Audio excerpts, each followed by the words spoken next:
مفتی صاحب، یہ جو مہینہ ہے ماہ مبارک ہے، عید میلاد النبی صلی اللہ علیہ وآلہ وسلم، ہماری دو عیدیں تو ہم نے سنا تھا، عید الفطر اور عید الاضحیٰ۔ یہ جو تیسری عید ہے، اس کی شرعی حیثیت کیا ہے؟ کوئی شرعی حیثیت نہیں ہے۔ جب نبی صلی اللہ علیہ وسلم کی حدیث ہے ہمارے لیے دو عیدیں ہیں، اس میں آپ نے عید کی نماز پڑھی تو من احدث فی امرنا ھذا ما لیس منہ فہو رد، ہمارے دین میں کوئی بھی نئی چیز ایجاد کرے گا تو وہ مردود ہے۔ ایک حدیث میں مردود کے الفاظ ہیں۔ اچھا، آپ یہ دیکھیں نبی صلی اللہ علیہ وسلم نے پیر کے دن روزہ رکھا، صحابہ نے پوچھا کیوں؟ آپ نے فرمایا میری ولادت کا دن ہے۔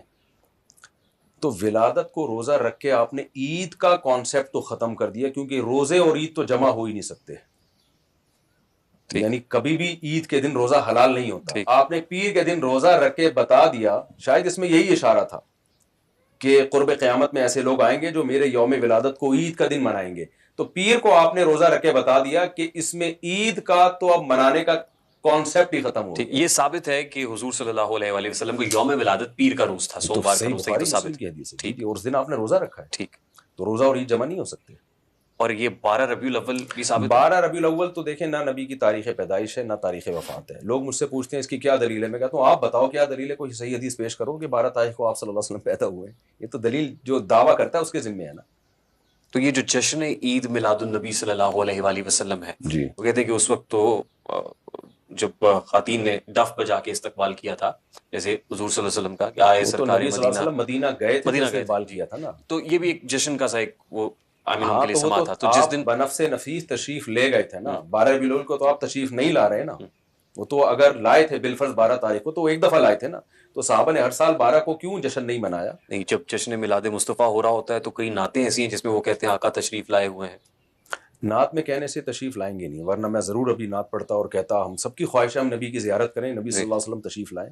تو آپ اگر نعت میں پڑھ لیتے ہیں کہ نبی تشریف لا رہے ہیں تو یہ آپ کا نظریہ ہے، اس سے نبی تشریف نہیں آپ جو کہہ رہے ہیں اس کے اوپر بھی کفر کا فتویٰ لگ جائے گا کہ یہ جشن ولادت مصطفیٰ منانے سے روک رہے ہیں ہمیں۔ تو صحابہ کرام نے کیوں نہیں منایا؟ اچھا، جب نبی مکہ سے مدینہ ہجرت کر کے گئے، بچیوں نے آپ کا استقبال کیا، اگلے سال اسی تاریخ پہ بچیوں نے کیوں نہیں دف بجایا؟ پھر اس کے بعد اگلے سال اسی ڈیٹ پہ کیوں نہیں بجایا؟ اس لیے کہ اب بنفس نفیس آ نہیں رہے ہیں، جس دن آئے تھے اس دن استقبال ہوا، اب اسی تاریخ کو ہر سال استقبال نہیں ہوا ہے، وہ نہ جشن منایا گیا ہے۔ نہیں، بہت سے لوگ حضور صلی اللہ علیہ وسلم کا وہ جو برتھ ڈے کا کیک ہے وہ کاٹتے ہیں اس دن۔ بس وہ تو جو کاٹ رہے ہیں ان سے پوچھیں، ہم تو نہیں کاٹتے بھائی۔ ہم تو کہتے ہیں نبی سے محبت نبی کی تعلیمات پہ عمل کا نام ہے، تو نبی نے ہمیں 2 عیدیں دے دی ہیں تو ہمارے لیے کافی ہیں۔ اب میں آپ کو عجیب بات بتاؤں، دیکھیں یہودیوں کے لیے ہفتے کا دن مقدس تھا یا نہیں تھا؟ قرآن سے بھی ثابت ہے، آج بھی یہودی کہتے ہیں، اور بہت مقدس دن تھا۔ اس کے بعد عیسائی آئے، ہفتے کے بعد آتا ہے اتوار، عیسائیوں کے لیے اتوار کا دن مقدس ہوا جس میں وہ نہاتے ہیں دھوتے ہیں اور تیار ہو کے چرچ جاتے ہیں۔ اتوار کے بعد آتا ہے پیر۔ ہم وہ امت ہے جو عیسائیوں کے بعد آئے، تو ہمارے لیے پیر کا دن ہونا چاہیے تھا، اور یوم ولادت بھی ہے نبی صلی اللہ علیہ وسلم کا، اور جو جمعے کا دن ہے نا اس میں عید کا بھی تصور ہے، تبھی نہاتے ہیں دھوتے ہیں، 2 رکعتیں خطبہ ہے، وہ سارے عید والے حکام ہیں۔ لیکن آپ دیکھیں کہ اس دن کو ریورس کر دیا گیا ہے، یہودیوں کے لیے ہفتہ، عیسائیوں کے لیے اتوار، ہمارے لیے پیر بنتا تھا، اور وہ نبی کا یوم ولادت بھی تھا۔ لیکن اسلام کا مزاج کیا ہے کہ اس کو ریورس کر دیا، دوبارہ جمعے پہ چلے گئے، یعنی 2 دن پیچھے چلے گئے، اس پیر کو نہیں متعین کیا۔ اس سے آپ اسلام کا مزاج سمجھیں، اسلام دن منانے کی اجازت نہیں دے رہا، ورنہ وہ پیر کا دن مقدس کرتا کہ دیکھو تمہارے نبی اس دن پیدا ہوئے ہیں تو عید کا دن تمہارے لیے پیر کا دن ہوگا۔ اب اس دن جلوس ہوں گے، اس دن محافل ہوں گی، اس دن پہاڑیاں سجائی جائیں گی، اس دن نعتی اشعار اس طرح کے ہوں گے، بعض اوقات کچھ نعتوں پہ تو گانے کی طرز ہوگی، میوزک ہوگا۔ اس کی حیثیت کیا ہے شرعی حیثیت؟ بالکل ناجائز ہے۔ دیکھیں نعت پڑھنا تو جائز ہے، کسی بھی وقت پڑھ سکتے ہیں، اور سیرت کا جلسہ کرنا بھی جائز ہے، اگر لوگوں کو تکلیف نہ ہو اس میں تو کسی بھی دن کیا جا سکتا ہے، ربیع الاول میں بھی کیا جا سکتا ہے، تو لوگوں کو تکلیف نہ ہو اور پوری رات ایسا نہ ہو کہ لوگوں کی نیندیں خراب ہوں۔ اس میں تو میرا خیال ہے بریلوی علماء بھی اس کو غلط سمجھتے ہیں کہ رات کے وقت جلسے اور فجر تک کی جماعتیں جو ضائع ہو رہی ہیں، ان میں بھی جو سمجھدار ہیں وہ اس کو پروموٹ نہیں کرتے۔ لیکن گانوں کے طرز پہ نعتیں، روڈ بلاک کر لینا اور جشن منانا، جشن کے ہم خلاف ہیں، یہ کہاں سے ثابت ہے؟ یہ تو جو ہمارے اوریجنل عید ہے عید الفطر، اس میں نہیں جشن مناتے ہم، بلکہ آپ حیران ہوں گے جو سچی مچی کی عیدیں ہیں، عید الفطر، عید الاضحیٰ، اس میں اتنی لائٹنگ نہیں ہوتی۔ ٹھیک، ایسے اور وہ عید جس کا نبی اور صحابہ سے کوئی ثبوت نہیں ہے اس دن کو زیادہ منایا جاتا ہے. اس پہ کوئی باز اور پرس یہ ہے؟ بھی آپ یعنی ایک دلچسپ بات ہے کہ اسلامی جتنے بھی تہوار ہیں صبح کے وقت میں منائے جاتے ہیں. عید الفطر عید الاضحیٰ صبح ہے جس میں لائٹنگ ہو ہی نہیں سکتی. ٹھیک. جشن عید میلاد النبی کی لائٹنگ ہوتی ہی رات کو ہے، جبکہ اسلامی تہوار رات کو نہیں ہوتے.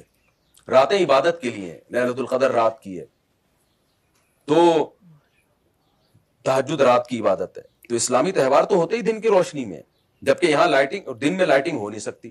تو خود یہ عید میلاد النبی کے غلط ہونے کی ایک بڑی دلیل ہے کہ اسلامی مزاج کے خلاف ہونے کی دلیل ہے کہ یہ رات کو منائی جاتی ہے، کیونکہ لائٹنگ رات کے بغیر ہوتی نہیں. اور رات اسلام کہتا ہے سونے کے لیے، عبادت کے لیے. اور جو وہ عیدیں جو ہم سیلیبریٹ کرتے ہیں وہ دن میں ہے. اس پہ پکڑ ہے مفتی صاحب؟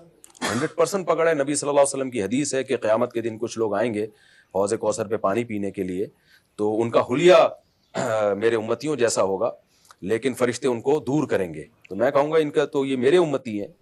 تو فرشتے کہیں گے انہوں نے آپ کے بعد دین میں نئی نئی چیزیں ایجاد کی. تو حدیث کے الفاظ ہیں سحقن سحقن، یعنی دور کرو ان کو. او کما قال صلی اللہ علیہ وسلم. پورے الفاظ یعنی ہو سکتا ہے مجھ سے بیان کرنے میں غلطی، اس کا مفہوم پیش کر رہا ہوں میں. تو بدعتی تو نبی کے ہاتھ سے حوض کوثر کی سعادت اس کو نہیں ملے گی. ٹھیک. تو دین میں نئی نئی چیزیں. اور ایک اہم ترین بات یہ کہ دیکھیں دنیا میں جتنے بھی تہوار ہیں نا، جتنے بھی مسخ شدہ مذہب ہیں یا مذہبی لوگ جتنے بھی لبرل ہو جائیں، وہ سب تہوار ان کا ایک دن ہی ہوتا ہے. ہندوؤں کی ہولی، چاہے ہندو کتنا ہی لبرل ہوگا اس ہولی منائے گا وہ اسی دن جو ان کا تہوار ہے. عیسائی سارے 25 دسمبر کو اپنا تہوار مناتے ہیں. تو ہر مذہب کا جو تہوار ہوتا ہے نا اس میں ان کا کوئی اختلاف نہیں ہوتا، پوری قوم جمع ہو جاتی ہے چاہے مذہبی ہو یا نہ ہو. عید ہے، عید الفطر عید الاضحیٰ، کتنے سیکولر لبرل مسلمان بھی ہوں گے نا وہ بھی عید الاضحیٰ منائیں گے، عید الفطر منائیں گے. اگر یہ جشن عید میلاد النبی مسلمانوں کا تہوار ہوتا تو اس میں اتنا اختلاف کیوں ہوتا کہ کھارا در میں منائی جا رہی ہے، ناظم آباد میں نہیں منائی جا رہی، پاکستان میں منائی جا رہی ہے، عرب کنٹری میں کہیں بھی نہیں منائی جا رہی. ملیشیا میں نے 12 ربیع الاول گزاروں کو پتہ ہی نہیں تھا کہ آج کوئی دن ہے. پھر ناظم آباد میں بھی اس گلی میں منائی جا رہی ہے، دوسری گلی میں نہیں منائی جا رہی. پھر اس گلی میں بھی اس گھر میں منائی جا رہی ہے، پڑوسیوں کو پتہ ہی نہیں ہے. تو اس سے بھی پتہ چلتا ہے یہ مسلمانوں کا تہوار نہیں ہے.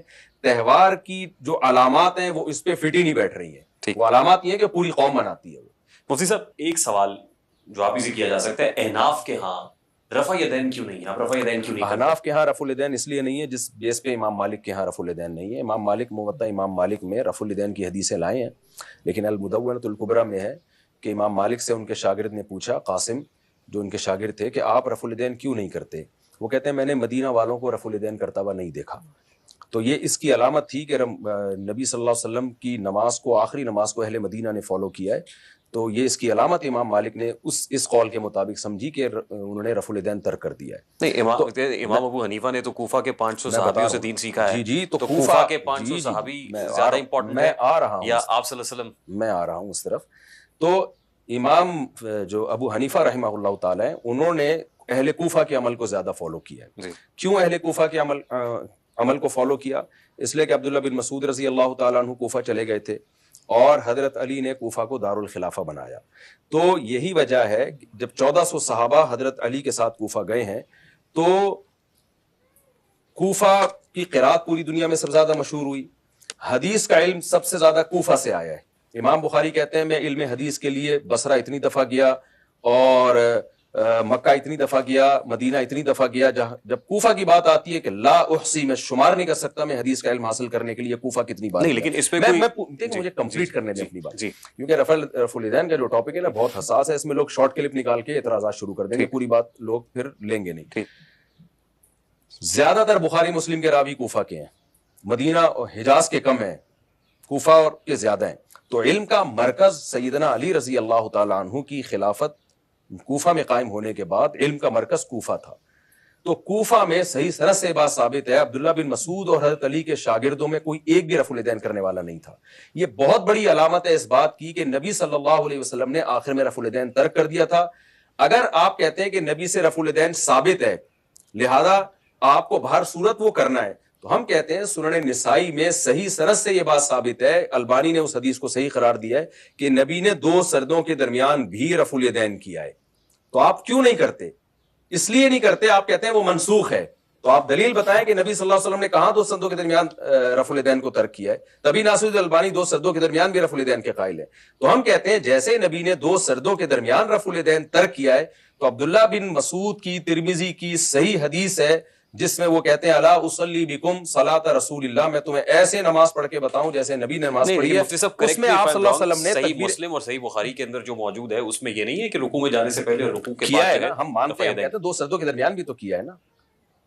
نہیں، صحیح بخاری اور صحیح مسلم کے اندر یہ ہے کہ نہیں، سنن نسائی میں ہے کہ دو سردوں کے درمیان کیا آپ صلی اللہ علیہ وسلم نے. اور اس کے ساتھ ہی کوئی صریح دلیل موجود ہے کہ آپ صلی اللہ علیہ وسلم نے عمر کے آخری حصے میں رفع یدین نہیں کیا؟ دیکھیں صریح دلیل اس کو نہیں کہتے کہ نبی منع کر رہے ہوں کہ مت کرو. صحابی رسول بتا رہے ہیں کہ میں تمہیں نبی کی وہ نماز پڑھ کے دکھاؤں جیسے نبی نے نماز پڑھی ہے، اور وہ اس میں تکبیر تحریمہ کے وقت رفع الیدین کر رہے ہیں، باقی نہیں کر رہے. اور ان کے تمام اصحاب علقمہ اور اسود جو بخاری مسلم کے راوی ہیں اسی نماز کو فالو بھی کر رہے ہیں. وہی بخاری مسلم کے راوی ہیں حضرت علقمہ اور اسود، اور پھر ان کے شاگرد ابراہیم نخعی، پھر ان کے شاگرد حماد الکوفی، پھر ان کے شاگرد یہ حماد الکوفی تک سارے بخاری کے راوی ہیں. یہ ان میں سے کوئی بھی رفع الیدین کا قائل نہیں تھا. میں یہی کہہ رہا ہوں کہ امام ابو حنیفہ نے تو 500 کوفہ کے 500 صحابیوں سے نہیں، امام حنیفہ تو بہت بعد میں آئے ہیں نا. حماد الکوفی، علقمہ، یہ بھی تو رفع الیدین نہیں کرتے، تو تابعین. لیکن اگر آپ صلی اللہ علیہ وسلم عمر کے آخری حصے میں رفع یدین کر رہے تھے تو پھر تو سنت عمل ہے، پھر تو کرنا چاہیے. نہیں کر رہے تھے نا آخر عمر میں رفع الیدین. اس پہ کوئی صریح دلیل موجود نہیں ہے. میں دلیل پیش کر رہا ہوں، آپ سن نہیں رہے نا. عبداللہ بن مسعود رضی اللہ تعالیٰ عنہ جو نبی کے سفر حضر کے ساتھی ہیں اور علم میں دیگر اصحاب رسول سے زیادہ نہیں بلکہ بہت زیادہ بڑا مقام ہے ان کا، وہ صحیح حدیث میں بتا رہے ہیں کہ میں تمہیں وہ نماز پڑھ کے دکھاؤں جو نبی نے نماز پڑھی ہے. ٹھیک. اور ظاہر ہے آپ اپنے شاگردوں کو وہ نماز سکھا رہے ہیں جو آپ کنٹینیو کروانا چاہتے ہیں. تو عبداللہ بن مسعود نے صرف تکبیر تحریمہ کے وقت کیا. تو ہم یہ کہتے ہیں یہ ہو نہیں سکتا کہ رکوع میں نبی کا آخری عمل رفع الیدین کا ہو اور عبداللہ بن مسعود اس کو ترک کریں، ان کے شاگرد بھی ترک کریں، اور شاگردوں کے شاگردوں کا پورا کوفہ تک سلسلہ ترک کرتا چلا ہے. یہ ممکن نہیں ہے. اگر ایسا ہوتا تو عبداللہ بن مسعود اس موقع پہ ترک نہ کرتے، اور اگر کرتے تو احیاناً ترک کرتے. لیکن ہم دیکھ رہے ہیں حضرت علقمہ اور اسود نے وہی نماز کو ان سے لیا. لیکن رفع یدین کر لینے میں عذر کیا ہے؟ ہم نے تو کبھی نہیں کہا کہ حرام اور ناجائز ہے. یہ تو بلا وجہ کے ایک الزام لگایا. افضلیت کا اختلاف ہے. تو ہم یہ کہتے ہیں کہ بہت سارے قرائن اور عبداللہ بن مسعود کی اس حدیث سے ہمیں پتہ چلتا ہے کہ نبی صلی اللہ علیہ وسلم کی آخری نماز ترک رفع الیدین والی تھی، کیونکہ ہمیں نبی سے دو سردوں کے درمیان بھی رفع الیدین ملتا ہے. دیکھیں 3 طرح کی حدیثیں ہمیں ملتی ہیں. ایک حدیث وہ ہے جس میں صرف تکبیر تحریمہ کے رفع الیدین ہے. ایک حدیث وہ ہے جس میں رکوع میں جاتے ہوئے بھی ہے، رکوع سے اٹھتے ہوئے بھی ہے، لیکن تیسری رکعت کے لیے کھڑے ہوتے ہوئے نہیں ہے. ایک حدیث وہ ہے جس میں تیسری رکعت کے لیے کھڑے ہوتے ہوئے بھی رفع الیدین ہے. اور صحیح مسلم کی حدیث سے پتہ چلتا ہے سلام کے وقت بھی رفع الیدین تھا. اور نسائی کی حدیث سے پتہ چلتا ہے دو سردوں کے درمیان